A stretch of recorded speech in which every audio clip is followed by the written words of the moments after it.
Praise the lord. ఈరోజు వాక్యాంశము కీర్తనల గ్రంథం 138 అధ్యాయం 8వ వచనం.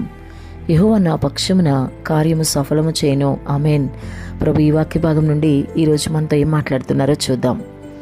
కీర్తనాకారుడు 138వ కీర్తన 8వ వచనంలో మరి యెహోవా నా పక్షమున కార్యము సఫలము చేయను అని చాలా భరోసాతో చెప్తున్నాడు. నిజమే కదా, ప్రభు మన పక్షంగా ఉంటే అంతకంటే ధన్యత లేదు. ఈ లోకమంతా ఒకవైపు ఉండి మనల్ని వెలివేసిన ప్రభు మాత్రం మన పక్షంగా ఉంటే చాలు కదా, ఖచ్చితంగా విజయమే. వింటున్న సహోదరి, ప్రియ సహోదరుడా, నీతో దేవుడు సూటిగా మాట్లాడుతున్నాడు. కాబట్టి ఈరోజు నువ్వు ఏ విషయంలో బాధపడుతున్నావో ప్రభు నీ పక్షంగా ఉన్నాడు. ప్రభు మాట్లాడుతున్నారు. మనుషులందరూ నిన్ను వదిలేవచ్చు కాక, ఏ విషయంలోనైనా సరే నిందిస్తున్నారా, నిన్ను అవమానిస్తున్నారా, నిన్ను దూరంగా పెట్టారేమో సొంత వారే, అయినా బాధపడకు. ఎందుకంటే ప్రభు నీ పక్షంగా ఉన్నాడు. అంతేకాదు, ఆయన నీ పక్షంగా ఉండి నీ కార్యం సఫలం చేస్తారు. నువ్వు ఏదైతే అడుగుతున్నావో ప్రభు సన్నిధిలో, ఆశిస్తున్నావో ప్రభు సన్నిధిలో, ఆ కార్యము ఆయన తప్పకుండా సఫలం చేస్తారు. అంటే నీకు తప్పకుండా కార్యం నెరవేరుస్తాడనమాట. నీ ప్రార్థనకి ఫలితం ఇస్తారు ప్రభు. కాబట్టి ఈ మాటను బట్టి ఈరోజు బహుధైర్యం కలిగి నువ్వు ముందుకు వెళ్ళు.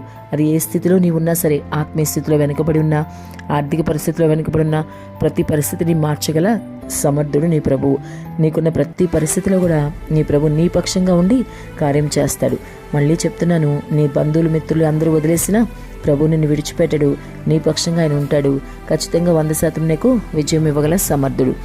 ఒకవేళ నీవు మనుషులు నీకు సహాయం చేస్తారని, బంధువులు స్నేహితులు ఇంకా ఆదుకుంటారని వాళ్ళు నిన్ను దూరం పెట్టిన వాళ్ళ వైపే చూస్తూ వాళ్ళ సహాయం కోసం వెంపర్లాడుతున్నావేమో, అలా చేస్తే ప్రభు నీకు ఎప్పటికీ సహాయం చేయడు. మరి ఇప్పటికైనా వారందరి సహాయం కాదు కానీ ప్రభు సహాయమే నీకు కావాలని గొప్ప ఆశ కలిగి ముందుకు సాగు. అంతేకాదు, ఆయన మీద నీవు 100% నమ్మిక, భరోసా ఉంచాలి. కీర్తనకారుడి వల్ల నీవు కూడా ప్రభు నా పక్షముగా ఉంటాడు, నాకు కార్యం సఫలం చేస్తాడు అన్న విశ్వాసంతో ప్రార్థన చెయ్యి. నీ విశ్వాస సహితమైన ప్రార్థనే ప్రభు నీకు కార్యం చేయడానికి అనుకూలమవుతుంది. కాబట్టి విశ్వాసంతో ప్రార్థించు. ప్రభు నీ పక్షంగా ఉంటాడు. మనుషుల సహాయం ఎప్పుడు వ్యర్థమే. వారు ఎంత మాత్రం నీకు సహాయం చేయాలన్నా కొద్ది మాత్రమే చేయగలరు, కానీ 100% సహాయం ప్రభు మాత్రమే చేయగలడు.